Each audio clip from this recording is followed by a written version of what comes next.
So we were getting ready to record this episode, and for reasons you probably can guess by the title, we all have ice cream in front of us. Heck yeah, and we do. Eric had the brave choice to turn the pint around and start reading nutritional facts. But then we remembered, this is actually being recorded on National Eat What You Want Day. So what the heck? We're lifting the veil. It's May kismet. 11th as we record. Yeah.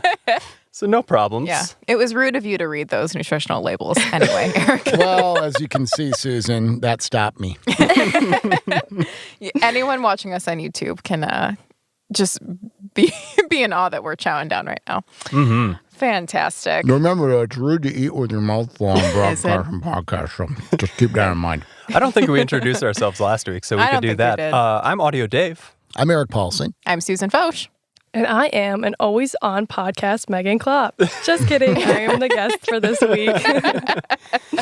Thank you for joining us in the cabin, Megan. Mm-hmm. Yeah, I'm so excited to be here. I've never been on a podcast, but long-time listener, so excited to be here. Long-time listener, first-time podcaster. I like it. Yeah. So Megan Klopp, you're originally from Evansville. That's correct. As Mariah Haberman is. That's correct. And you recently graduated from UW-Lax. Yeah, Lax, baby. It's a place to be.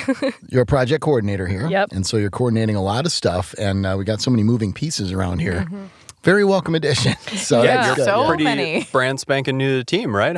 Brand long spanking new. Have you been here? For about a month now. This is my fourth week. Yeah, definitely came into it not really knowing what was going to be my entire position, but I'm so happy to be involved. Podcaster wasn't part of the job description? I thought maybe I would write it in there now. I mean, if this goes well, who knows? Who knows? I was going to say, you didn't actually know you were doing this until a few hours ago when I asked you. Yeah, it So. started out with, how do you feel about ice cream? And I was like, I mean, that's a loaded question. There's a lot of things that could go into that. But immediately I'm like, oh yeah, sign me up for this. Exactly. Awesome. We love people who can really do anything on their feet, on their toes here at Discover Wisconsin. All right, you ready to dive into this cone? I'm ready to dive in, yeah. Or dish, whatever you want. That was cheesy. Or mug. Or mug. It wasn't cheesy, it was creamy. Ice cream. Right? I'm going to hit the button. Okay.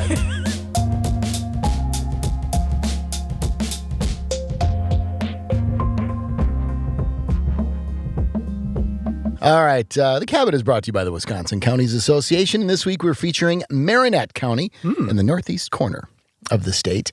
The town and county were named Marinette after Marie Antoinette Chevalier, who lived in Langley County in Green Bay, born in 1793, stayed up alive till 1865.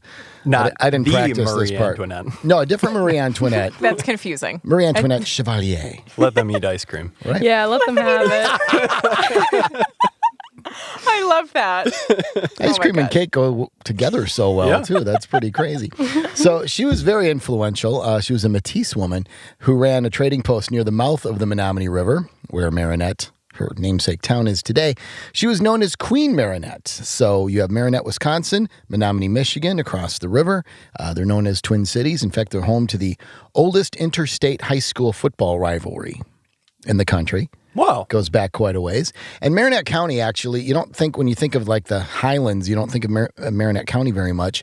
But really, the highest parts of Marinette County are around 1,600 feet above sea level. The lake, which is the county's lowest point, Lake Michigan, is about 570. I'm not positive about this, but I'm pretty sure, I'd put money down on it, that Marinette County has the highest difference between its highest and lowest points in the state. Very dynamic. If not, then I know it's in the top three, but that's why there's so many waterfalls in Marinette County. And like we talked about last week, whitewater rafting. Yes, kayaking, the whole 9 yards. So a lot of fun to be had in Marinette County and Marinette, the city. You know, they're building all those ships now. Right. The Navy, that town is booming. Got to go there and check out Mickey Lou's Barbecue and Rail House Brew Pub. And You're putting my fun facts to shame, Eric. I'm here for it. I love it. I travel there. My grandmother grew up near there, so I know a lot about that area. She grew up in Coleman, which is in Marinette County. So, Gotcha. You learn a lot of stuff. Perfect. Well, you guys, we do have an exciting announcement. The cabin is also brought to you by Jolly Good Soda. 1, 2, 3. Nailed it. Oh, I didn't do it in front of the microphone. Sorry. The ASMR moment. I'm here for That's the first time you've ever been with a microphone in front of you and you didn't make that sound effect. I've done a lot of voiceover sessions with this guy, and every time he's got a can, hey, you need a sound effect? Well, I didn't know when we were going to start opening them, and suddenly Susan's like, all right, 1, 2, 3. I'm like, sorry. Yes. And if you're tuning in on YouTube, you can see all of our different flavors of Jolly Good Soda. Diet Sour Patch. And Sour Power. Sour Power. I'm thinking of Sour Patch Kids. Diet Sour Power. Hey. POW''R. Which we did use, I think, in Mariah's farewell episode when we were mixing old fashions for her recording. So. Oh, man, for old fashions? For old fashions? This is ideal. So good. And now I'm thinking with him saying Sour Patch, you could even make a drink with that, add a little Sour Patch Kids in there and get an extra sour. Right. I mean, one of my notes in here is that they are great for mixers. So why not do that? Yeah. Also, this upcoming Monday is Memorial Day. So you got your festivities, hit some Sour Patch Kids. It's all good. Jolly Good Soda can be found in 6-packs and all select flavors and festival foods, and coming soon to Wegmans and Piggly Wiggly in May. If you can't find a Jolly Good at your local store, go to the manager. Put in a request. Do their distribution work for them. You'll get there. And they also, if you look at Eric and I, have a diet line. Caffeine-free, 0 calories, 0 carbs, 0 sugar. Little grapefruit, little lime in this one, the Sour Power. Right, it's really good. I love the no sugar to go next to my mug of ice cream. So cancel out. Eat what you want today. Eat what you want, why Dave. And make sure to stay up to date on their Facebook, Instagram, and Twitter accounts at Jolly Good Soda for all of their fun promotions. And now let's light this fire. Hey, you're melting my ice cream. Ooh, yeah. I should have found a more frigid sound this week. Like an Elsa sound effect? Yes. Yes. Let it go. I'm very familiar with Frozen. Anyway, Wisconsin is known as America's Dairyland because we're one of the nation's leading dairy producers. Particularly elitist? Sometimes. We are elitist when it with our comes cows. to yeah. We are elite when it comes to dairy production. Yes, absolutely. We are very elite. Particularly that calls to mind cheese, but we also enjoy and love other forms of dairy, mainly ice cream, which actually has a lot of historical significance to Wisconsin. And we have a bounty of places that you can go to enjoy homemade ice cream.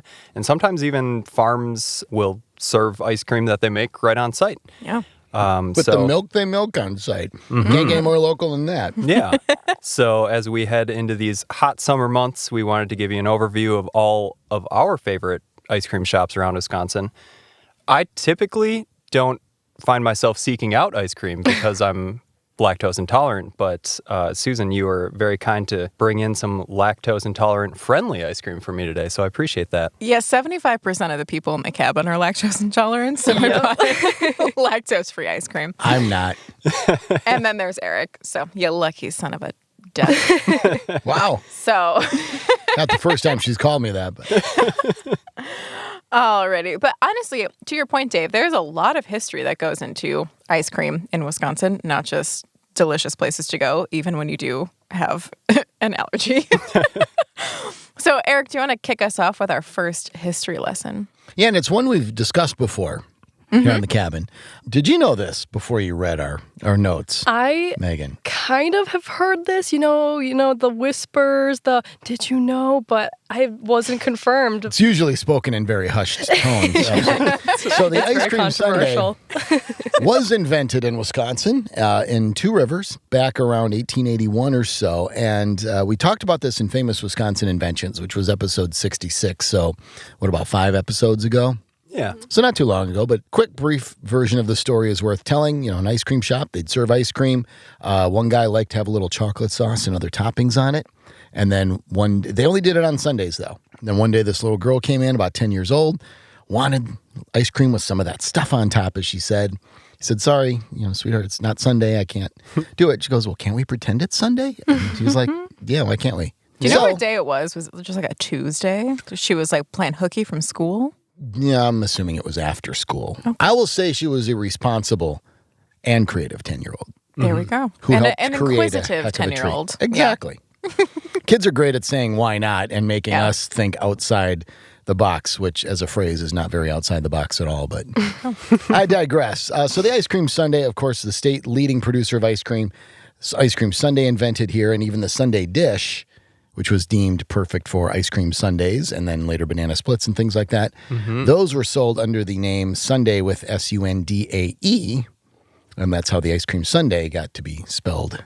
Wow. As it is. You picked that up from the last time we talked about that. Yep. We didn't know about the spelling last time. Yeah. So now you're up to date. Traffic more together nugget. on the 10s, yes. Nice. So much history. Do we want to keep learning about ice cream, or you guys want to talk about where to get it? Well, I will say if you want to get it where it started, you can also, by the way, watch our Discover Wisconsin episode on Manitowoc and Two Rivers. In that, well, there's a couple of those episodes, but in one of them, I actually go to the historic Washington House where a lot of the original equipment and everything is in that place. You can check it out. It's a cool museum and an ice cream shop. They serve Cedar Crest ice cream there, which is produced in Manitowoc County. And they will make you a sundae. I made a sundae on the show, and I used all of their whipped cream. That would and, be me too, a lot of their nuts, because it's she let me pile it on however I want, and it was great. So you can have an ice cream sundae in like the place where it was invented, and that there's this kind of a special treat with that. That's awesome. no other. You can only get it only in Wisconsin. I mean, what can I say? The best ice cream, and also where ice cream sundaes were made. I mean, come on. Yeah. Dave, let's keep the history lesson going. What do you have for us? Yeah, so as a UW-Madison grad, obviously Babcock ice cream is a huge deal on campus there.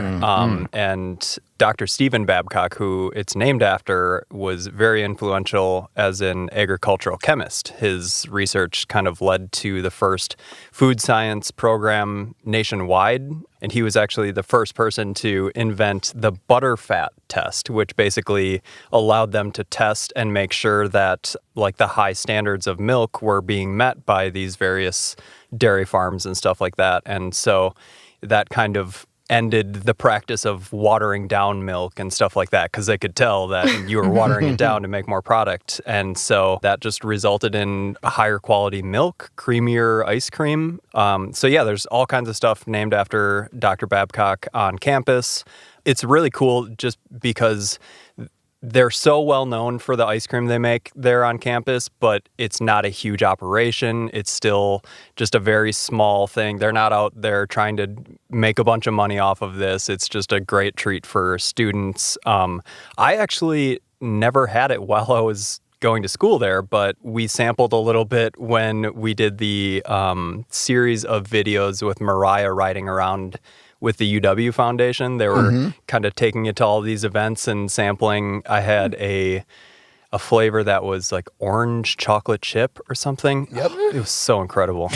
I definitely regretted not getting over to Babcock Hall more often while I was in school there. Yeah. I love their Blue Moon, too. Well, I think the best part is like you do take it, maybe have like a beer, whatever your kind of vibe is, and you just like sit at like the Union Terrace. Like there's nothing more like Madison summer for sure than that. And I did not go to UW-Madison, but since moving here, I have loved that kind of summer day. So Stopping in the Union for a Babcock Hall cone is really, especially when you bring kids in, because obviously they love it too. That is a family bonding moment. Absolutely. Yeah. I love that they don't mass produce it though, because it makes it just that much more special. Yeah. Especially when you're there. So my history lesson is not so much a lesson as much a note that nearly 21 million gallons of ice cream are consumed by Wisconsinites each year.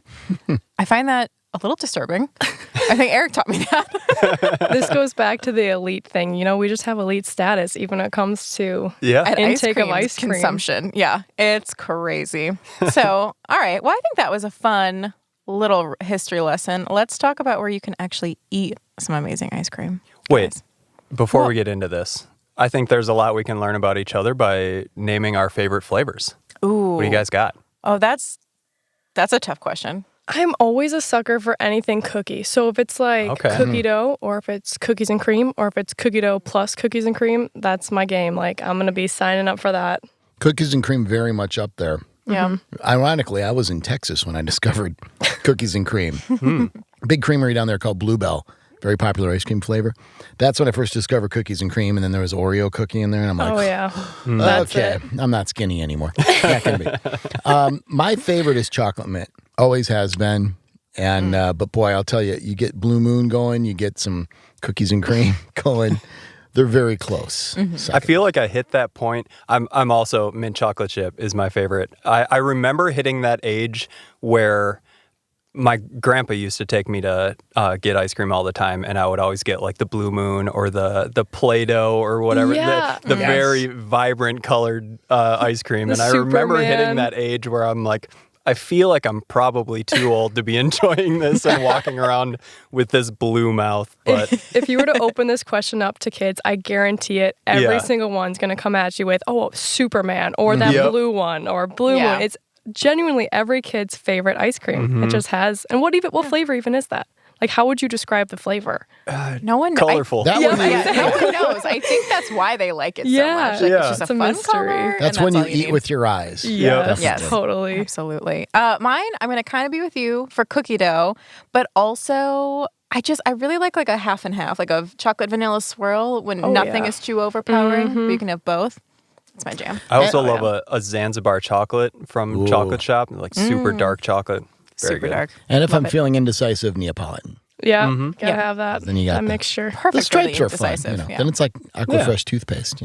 See, going doesn't taste like it, but it looks like it. Going off of flavor, I feel like you get to know more about people when you ask them what their favorite topping is. Because, it's a little controversial, but how do you feel about sprinkles? Some people are like, it's a waste of space, and some are like, it really makes my sundae top notch. Yeah, that's just a lot, I'd say. I don't know that I really care particularly to have sprinkles or not. It's just I'm there for the ice cream. Yeah, I agree with that. Sprinkles add a little texture. Yeah, I'm a big sprinkles gal. I get offended when people aren't putting sprinkles on their sundae. It adds a little crunch. There's a kind of sprinkle. It's almost like little gold balls or something. They're like little spheres. That's a little fancy. Wow. And I've seen that, and it's just candy, of course, but that adds a little sparkle. Oh yeah, that's the adult sprinkle. We're past the colorful. We're down. It's like to ice cream glitter. Yeah. Okay, well, I think that said a lot about our personalities. Yeah. I haven't deduced it yet, but that said a lot about us. All right, friends. Eric, it's a very psychological episode so far, isn't it? Well, what did we do? I think was it Old Fashions or was it? Oh, it was the cheese curd episode when Mariah did give us a psychological evaluation for how we eat our cheese curds. I don't have that kind of power right now. So, Eric, tell me about your favorite ice cream shop in Milwaukee. We'll start there. Well, I've got the main ice cream shop I like, and it's near where I am right now, is Purple Door, which they make it all there. They have a lot of unique flavors, and that place is incredibly popular. It's just south of downtown in what's called the Walker's Point area, 2nd Street and Freshwater Way, and there's lines out the door almost all the time. Out the Purple Door?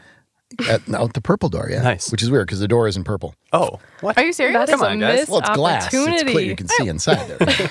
Well, now I don't understand the name. Let's not get into that part. Let's not I need ruin someone the from magical. Purple Door Ice Cream to DM the Cabin Podcast and tell me why. They have a salted caramel flavor that is out of this world. And they'll give you little samples as you go. And they do it early on while you're in line to keep the line moving. It's not like one person is at the front of the line and they're like, I want 4 samples. And everybody's like, let's enter this person and get them out of the way. But they really, if you order a double, you're going to get ice cream like 5-6 inches high off the cone. So Lord, the portions are pretty good. And it was nice to see a real ice cream shop come back into that part of the city because you don't find them very often in the big downtowns. Yeah. They're usually in the small towns. Yeah. Sure. What about you, Megan? What's your favorite? Well, I think my favorite I'm from UWL, so the Pearl is definitely a staple. It's one that, I always would have to venture down to when I was in college.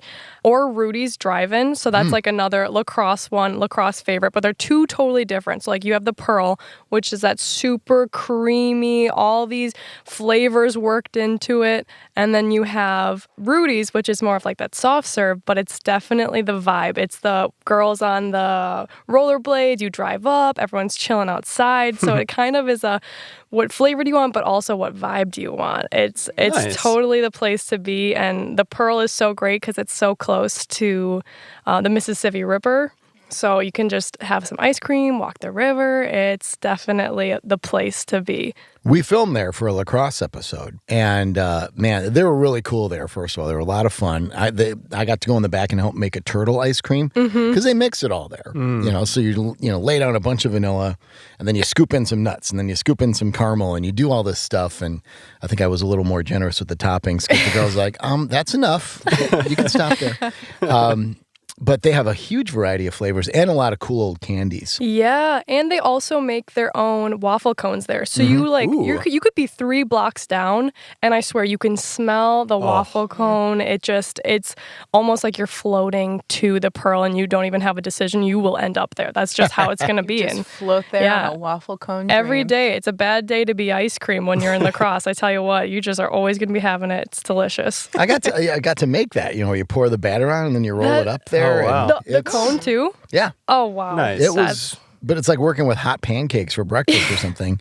Yeah. It's an art. Yeah. It is an art. And the little thing that you roll it up in, it's pretty cool. You got to make sure the bottom is sealed. It's like a curling iron for it's hot. cones. For cones. You burn yourself really easily on that thing. Dangerous. But they scoop it up nice. And you just walk in there and the smell. Yeah. I mean, they pump the waffle cone smell down the street. You get in there, you smell all the ice cream. A couple of cavities pop in immediately. You have people who come home, they're like, oh, I don't like how I smell after a day of work. If you work at the Pearl, you're like, I'm not taking these clothes off until my next shift. Yeah. Like, this needs to stay. This I smells smell too good. Amazing. Well, I'm going to echo you on the, what was the Rudy's? Rudy's, yeah. Rudy's Drive-In. So, and UWL is your alma mater. So UWO is mine, which has Ardy and Ed's in Oshkosh, which is right on the water, so right on Lake Winnebago.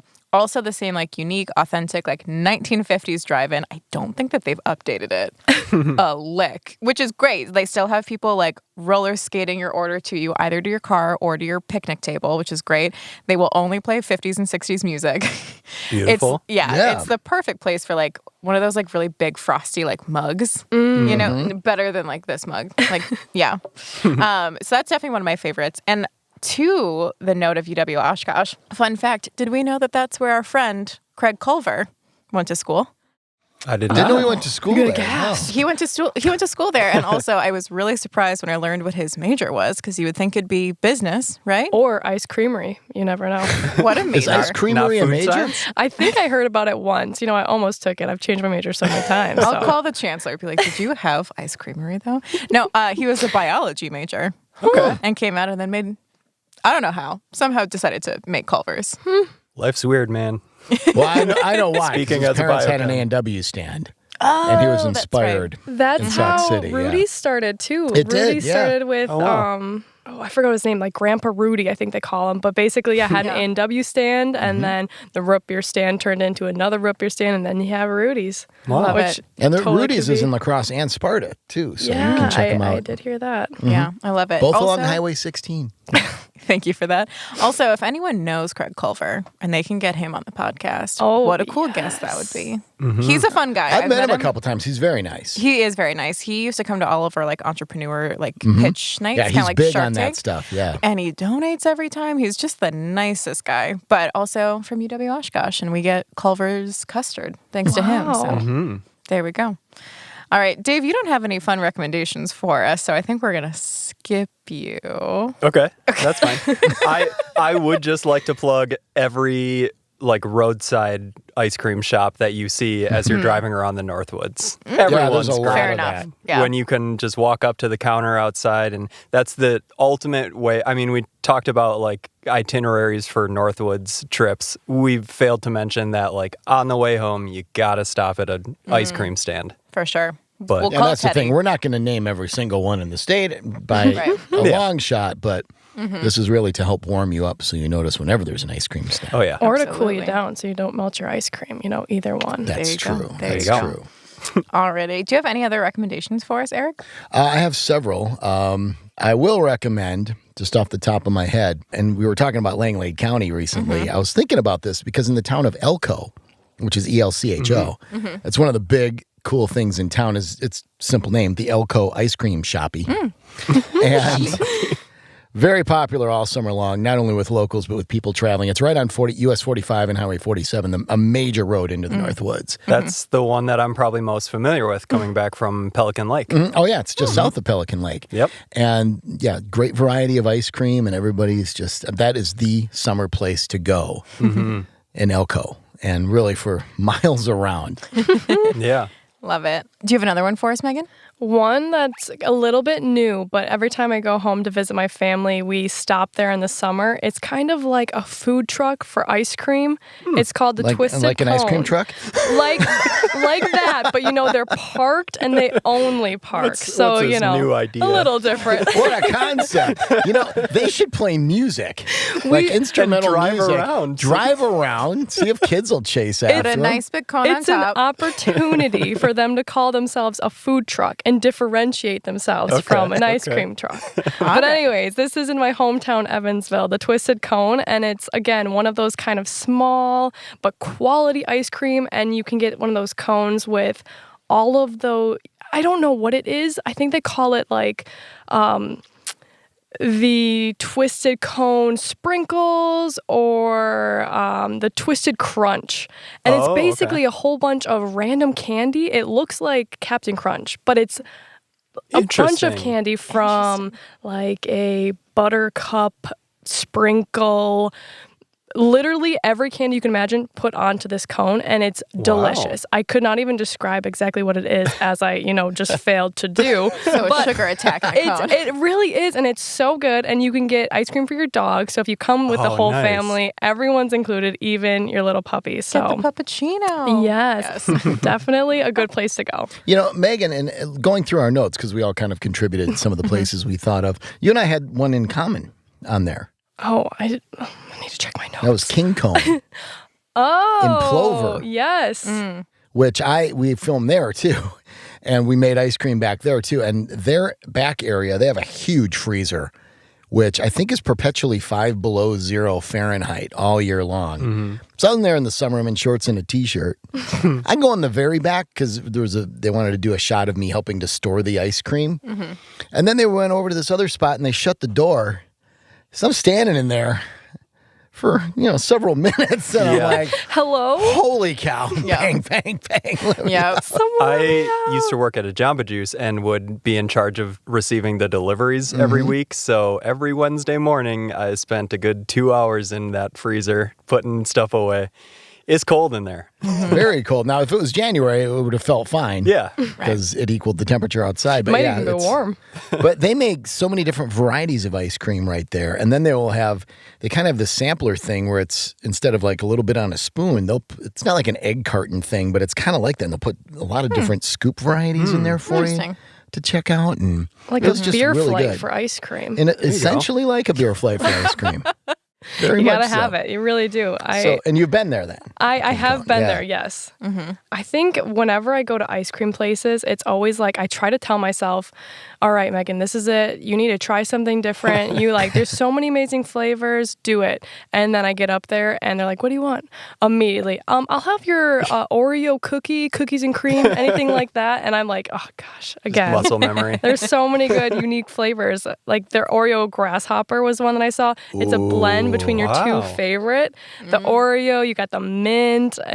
It's a kind of a hit. That sounds right up my alley. I think more ice cream places should do like a little flight like that, so you don't have to choose. Yeah. And speaking of choosing, my next one obviously is going to be a Door County plug. So Wilson's in Door County in Ephraim. Oh, of course. So historic. How did I not think of that? I don't know, but it's such a historic, really iconic place. They've been doing ice cream for 115 years, but my favorite is that they were featured in some like a PBS something kind of special, and it was actually a psychological experiment between when people have too many choices, and it was like the choice fatigue you get when you have so many choices for something. Oh yeah. And you don't actually feel that much kind of buyer's remorse if you have to choose between 3 of something versus 20 of something. And they used Wilson's as the example of this because they have so many wacky flavors. Wow. But very iconic. Like I said, 115 years. The family moved to Ephraim from Milwaukee and literally started this little homemade ice cream shop right on the water, and that same building, everything historically is still intact. Very iconic, Door County. Not as iconic and historic, but a great custard place to counteract that would be Not Licked Yet in Fish Creek, which is a really cool, literally on the creek. Also some wackadoodle flavors, which is really fun, and they've got a bunch of gnomes is their main decoration. Gnomes, yeah. Like the garden gnomes? Yeah, and it's down this really weird steep hill, but it's fully decorated like that. You can do all those those face cutouts. Oh, you know what I'm talking about? Oh. It's a really fun place for kids. But those are going to be my 2 Door County plugs. Both right along 42. Both Can't on miss Highway them. 42. This guy, he's a walking map. He's like, that place? Oh, yeah, that's on Highway. That's my specialty. Meet Eric. Meet Eric, yes.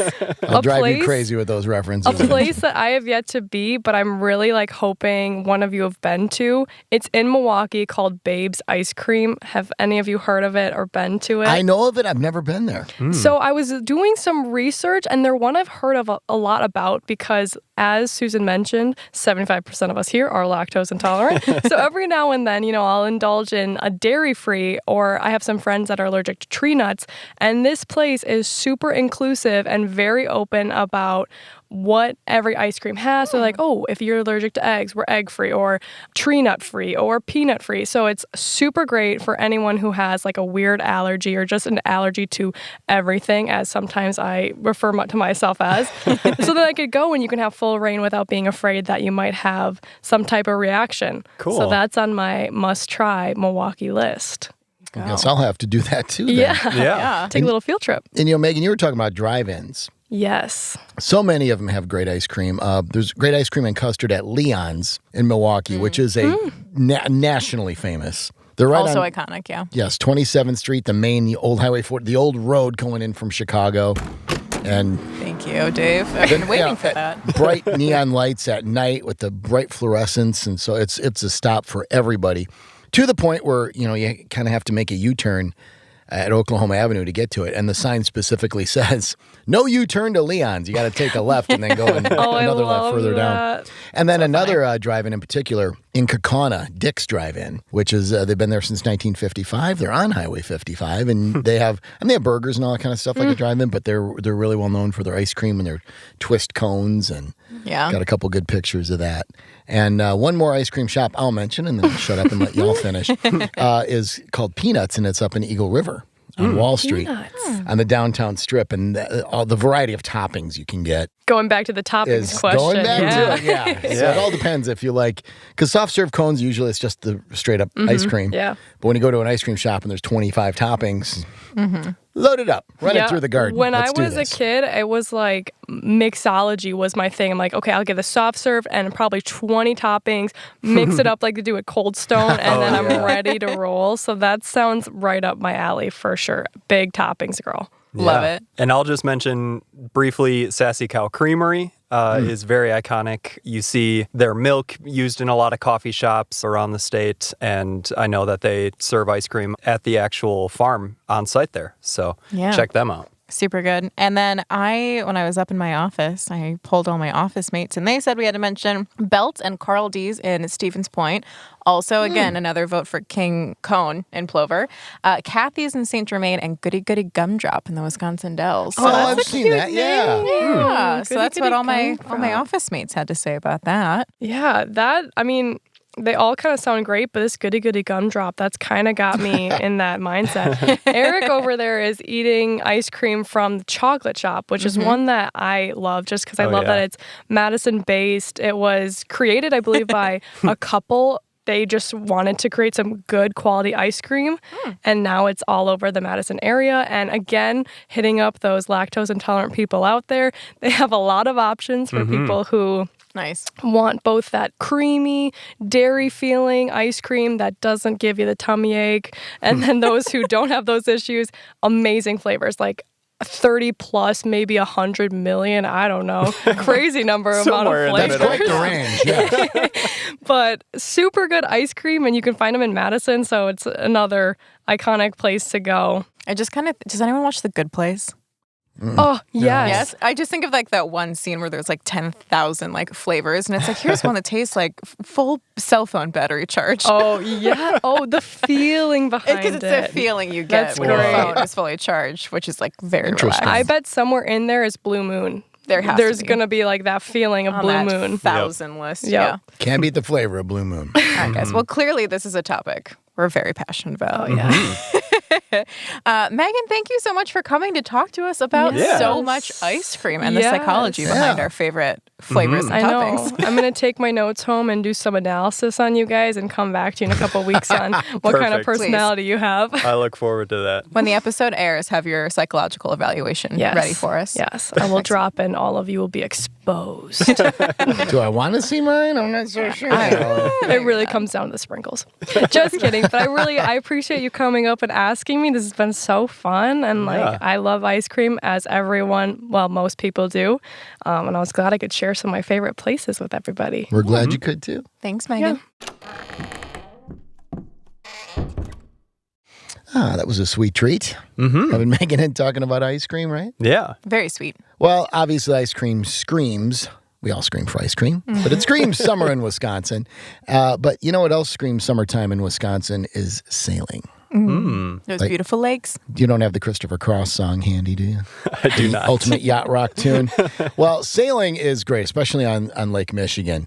And Sheboygan, which between sailing and surfing is such a great place to enjoy Lake Michigan. Yeah. The beach off Colorado State Park, all that cool stuff. And visit Sheboygan, it's a great group that, of course, shows you everything about the city. They have a huge visitor center now on 8th Street, right near the harbor and the river. And they have a program called SEAS, which stands for Sailing Education Association of Sheboygan? Yes. Okay. Yep. Nailed it. So their SEAS program allows you and your family to have a professional guide that will guide you through the waters on a guided chartered tour so you can sit back and enjoy this unique experience. So get on the boat, enjoy some sailing, super low stress. You got your guide. You can watch the Blue Harbor Resort and the skyline of Sheboygan. You know, that Chase Bank Tower is about 8 stories high. That's the skyline right there. You could book a guided sailing tour with Visit Sheboygan. Just go to visitsheboygan.com/sailing_packages or just visit sheboygan.com. They got a link right there. You can check it out. Perfect. Ooh, that means somebody's coming. Who is it? Who is it? There she is. It's me again. Back again. Oh, the Backstreet song, right? Guess who's back? Back. No, Back that's again. not Backstreet Boys. Shady's back. Shady's back. What was I thinking of? Jess Eminem. Backstreet's back, all right. Backstreet's back, all That's right. what I was thinking of. Thank you. Jess. Oh, okay. We can do that. Jess is back. All right. All right. Because We don't get much campier than this. Yes. Jess, to what do we owe the pleasure? I am back again to talk about Janesville. Hey. Yeah. The city of parks. Yes. Actually, their tagline is now Wisconsin's Great Outside. Ooh, That's true, too. Yeah. Interesting. Yeah. Rebranding. Janesville. Yep. So this is my second Janesville episode that I've had the privilege to produce since I've been here. So I'm starting to get to know the city quite well. Nice. So what was the biggest difference between the first episode you did and this one? Well, this one we really focused on outdoor activities. One, because they are Wisconsin's Great Outside, and it kind of was a nice thing this year, especially because of COVID. Filming outside is always a lot easier, as you can imagine. So yeah, we did a lot of fun stuff. We went to a couple different parks. We did some birding, which was pretty exciting. I had a more lot of exciting fun than you'd working think. on that. Yeah.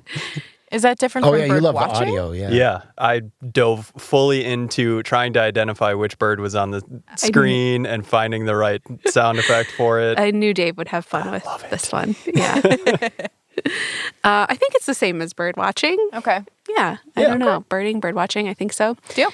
So yeah, we went to Rockport Park and the Robert O. Cook Memorial Arboretum. We checked out some downtown murals, Oh, yeah. which was really, really cool. They have some really amazing murals, like huge. Like I thought Madison had a pretty cool mural scene, but Janesville, I feel like, takes it to a whole nother level, like multi-story buildings painted. And, well, Janesville, sizable city, about 55,000 in there.